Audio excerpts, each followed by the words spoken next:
Selamat pagi Bapak Ibu dimanapun berada, baik yang hadir melalui Zoom maupun lewat channel YouTube Indonesia Review.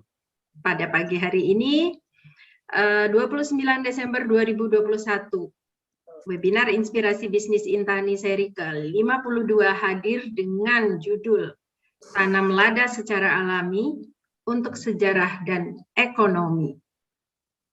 Terima kasih Bapak Ibu sudah hadir. Pada pagi hari ini kita ada narasumber dari ujung Indonesia, ujung barat Indonesia, yaitu Bapak Teku Muhammad Daud Yuska.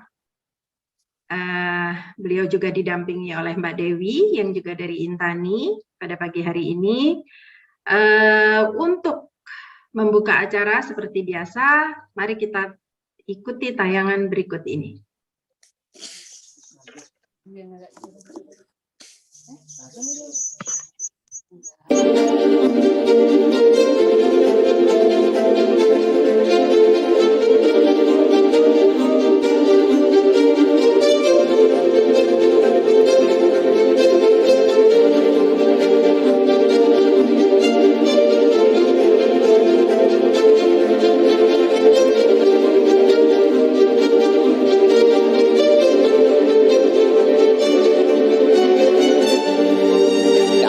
Dulu saya kepada Intani ya, yang dimana setiap tayangannya, setiap pertemuan tiap hari Rabu, saya sendiri pribadi adalah yang beruntung mendapatkan rezeki ilmu pengetahuan baru, ya. Mendapatkan orang-orang baru yang sangat inspiratif.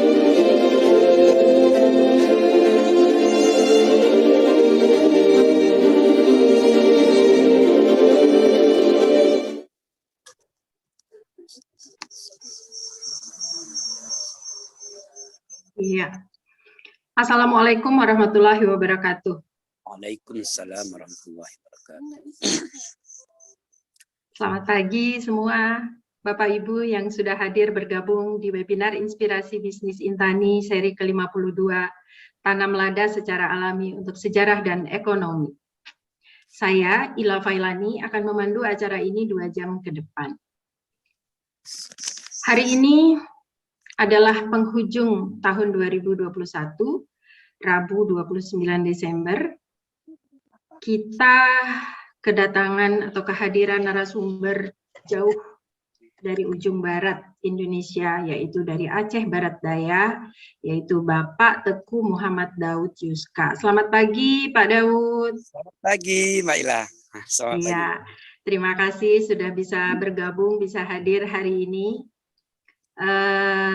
Kemudian juga sebentar lagi akan bergabung Bapak Guntur Subagja Mahardika, Ketua Umum Intani.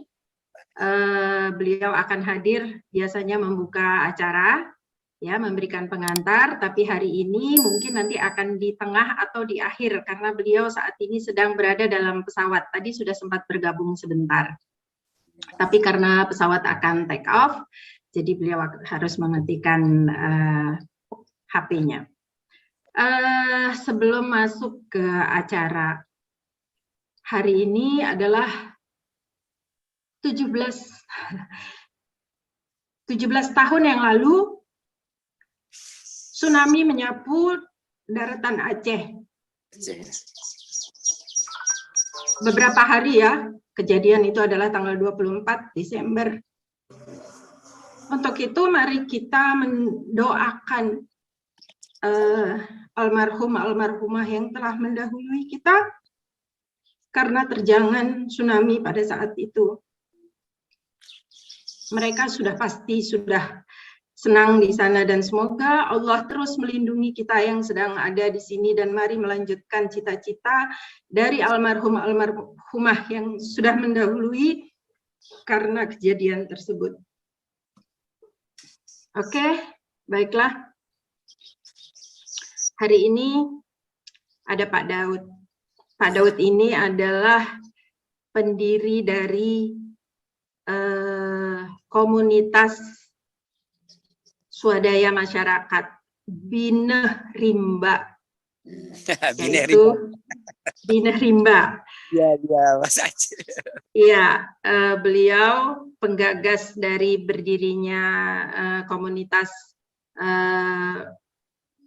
swadaya masyarakat ini, dan akhirnya membawa Gampung Padang menjadi penerima trofi penghargaan Proklim Utama tahun 2020 dari Kementerian Lingkungan Hidup dan Kehutanan. Proklim itu adalah program kampung iklim dari Kementerian Lingkungan Hidup dan Kehutanan dalam rangka meningkatkan keterlibatan masyarakat dalam adaptasi dan mitigasi dari perubahan iklim. Nanti saya juga akan tanya-tanya ini dari Pak Daud, apa saja yang dilakukan sehingga bisa Gampung Padang sebagai penerima penghargaan. Agar ini bisa menginspirasi, bisa memotivasi semua kita di wilayah-wilayah lain di Indonesia. Nanti sebelum masuk ke kita bahas tentang budidaya dan bisnis dari lada. Santai aja Pak, kita bincang-bincangnya.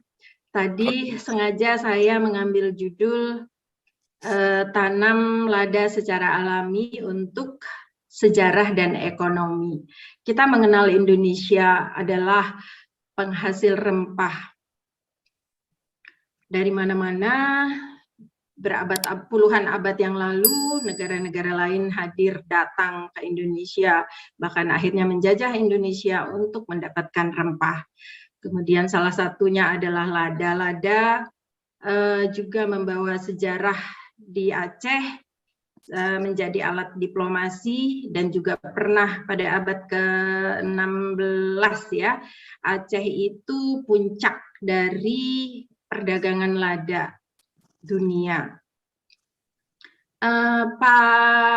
Saat ini lada itu di Indonesia penghasil terbesarnya mungkin Bangka terbesarnya. Pada tahun 2020 itu Bangka adalah yang terbesar. Tapi apapun yang dilakukan, mulai dari pertanian kecil, tapi itu adalah pasti punya upaya untuk melestarikan sejarah Indonesia menjadi produsen rempah dunia. Saat ini lada menjadi nomor 2, peringkat 2 pengekspor lada di dunia setelah Vietnam. Gitu. Pak Daud ini bertanam lada tidak sebesar yang lain-lain, tidak berhektar-hektar. Tapi saya tahu niat luhurnya adalah untuk melestarikan sejarah agar Aceh tetap juga menjadi salah satu penghasil lada di Indonesia. Pak Daud, saya pengen ngobrol. Ya, satu dulu ini. Bagaimana cuaca di situ? Kelihatannya cerah sekali ya Pak ya? Alhamdulillah Mbak, nih sangat-sangat cerah. Ini sentara mataharinya nampak nih Mbak. Alhamdulillah gitu. Wah, udah bertukar topi ini kelihatannya, sudah pakai kopiah. Ya, topi Nusantara. Ya, topi Nusantara. Iya, Pak, Bapak kan sarjana pendidikan ya? Iya betul. Iya. Masih ngajar Pak sekarang? Mas, kebetulan saya saat ini menjadi penyuluh di kantor KUA. Oke, penyuluh di kantor KUA. Ya, kemudian di bertaninya ini bagaimana Pak? Setiap hari bisa? Kalau dalam bahasa lebih vulgarnya sebenarnya 24 jam saya menggeluti pertanian, Mbak. Oke, 24 jam. Bagaimana itu ceritanya Pak? Boleh diceritakan ke kita? Begini Mbak, kami dulu memulai kegiatan pertanian ini pertama adalah di tanaman hortikultura. Tanaman buah-buahan termasuk tanaman pangan ya. Seperti lada kami kembangkan dengan teman-teman. Nah, kita bikin pusat pembibitan waktu itu. Memulainya dari situ. Bukan pertanian seperti padi, arahnya lebih kepada kebun, Bu. Ya. Jadi berarti lada ini sudah lama, Pak? Oh, sudah lama nih, Mbak. Sudah lama ya. Sudah lama. Malah teman-teman sudah bisa bagaimana lada rambat diambil apa steknya untuk lada perdu. Insya Allah teman-teman sudah bisa, gitu kan. Oke, sebelum masuk ke lada kalau gitu Pak, cerita dulu Pak, bagaimana apa saja sih yang dilakukan kok bisa menjadi juara Proklim Pak, dapat penghargaan Proklim dari KLH, dari LHK.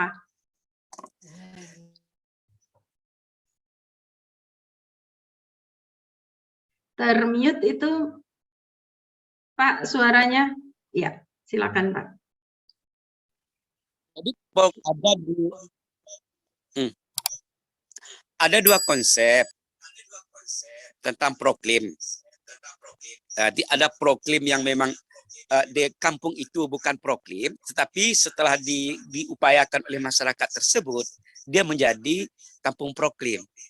Nah, kami ini kan Kampung Padang ini kan berada di berbatasan langsung dengan wilayah konservasi dan lindung loser. Nah, Mbak, jadi kami hanya berupaya mempertahankan tidak terjadi perubahan apa-apa yang sifatnya merusak lingkungan. Nah, tapi lebih mendukung kepada ke arah perbaikan iklim. Nah, itu yang kami lakukan di wilayah kami. Nah, jadi kita membina masyarakat, kemudian kita ajak masyarakat sama-sama mempertahankan satu kondisi yang mendukung ke arah Proklim, kampung iklim. Nah, apa saja Pak?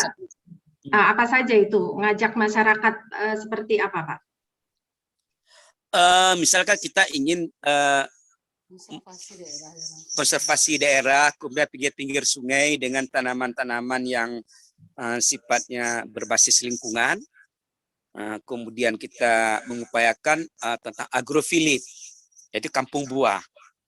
Jadi kita ingin ada pohon-pohon besar, tetapi bukan tanaman industri. Misalkan nanti kita menanam jati, bukan. Tetapi kita menanam tanaman, ketika dia tua, dia bisa kita jadikan misalnya bahan bangunan. Selama dia hidup, dia bisa kita manfaatkan buahnya secara ekonomi. Jadi misalkan kalau kami menanam jati, hanya kayunya saja kami manfaatkan. Nah, tapi tidak ada nilai ekonomi yang lain. Dan itu jangkanya panjang. Kalau kami tanam durian atau rambutan atau jengkol, setelah tanaman itu usianya lanjut, kita bisa manfaatkan dia sebagai bahan bangunan. Dan selama dia hidup, kita bisa manfaatkan buahnya. Nah, jadi kita membangun kampung buah lah, agrofilit, yang mendukung ke arah itu ekonominya. Agrofilit ya namanya ya Pak ya? Kalau kami istilah kampung buah. Kampung buah. Itu ada berapa, jadi satu kampung, satu gampung itu ya Pak ya, masyarakat di sana diajak untuk bertanam buah. Begini, masing-masing masyarakat itu kan dia punya kebun masing-masing. Kita arahkan, ada nanti tanaman-tanaman yang harus kita minta untuk direhabilitasi. Misalkan kita rubah, misalkan dari durian yang tidak unggul menjadi unggul, tapi tidak merubah varietasnya. Oke. Jadi tetap dia durian, tetapi kita rubah ininya. Dia jadi varietas unggul. Misalkan musangking kah, hepe kah, matahari kah jenisnya misalnya. Atau kalau rambutan patimah kah, berahrang kah misalkan. Nah, dari tanaman buah lokal yang nilai ekonominya rendah. Nah, maka dia menjadi agrofilit. So, kalau sudah dia menjadi agrofilit, dia pasti menjadi pusat agrowisata. Itu Mbak Ila. Di situ sekarang ada juga berarti sudah berkembang juga agrowisata ya di kampung situ ya Pak ya, sudah bisa menjadi agrowisata. Dengan berjalannya waktu kan, dia boleh mengarah ke situ. Dan kita harus memperbaiki infrastruktur segala macam kan untuk mendukungnya. Sebelumnya apakah sawit ada di sana Pak? Daerah situ? Bagaimana Mbak?